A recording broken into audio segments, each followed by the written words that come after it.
Republicans are about to control both the Congress and the White House, and lawmakers are planning to repeal Obamacare as early as, it sounds like, in January. Can you just explain what that will look like?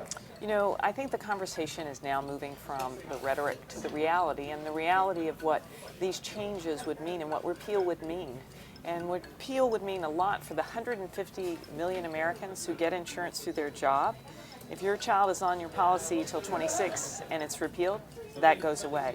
If you have a pre-existing condition, asthma, cancer, diabetes, high blood pressure, any of those things, you could be kept off of insurance if you had to make a move or a transition or were unemployed for a portion of time. Mm-hmm. If you've been one of those folks who's benefiting from no out-of-pocket costs for things like contraception or preventative visits or your child's wellness visit, those things go away, as well as the 20 million folks who've gotten insurance, that would go away too.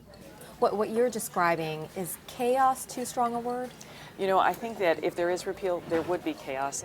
So the current thinking on Capitol Hill seems to be that Republicans would do a repeal and delay, meaning that the repeal would not take effect for around 3 years. In your opinion, what is the impact on the insurance market of this so-called repeal and delay? So a repeal and delay is a repeal and recipe for collapse, because the uncertainty that gets created is something that insurance companies have to make their decisions in the first half of the year.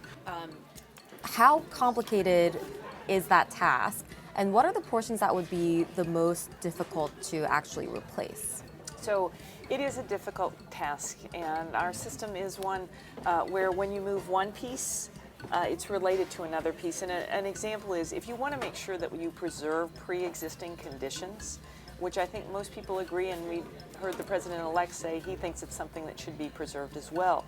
When one does that, it's like a Jenga puzzle, and if you pull a piece out, you can make the thing tumble.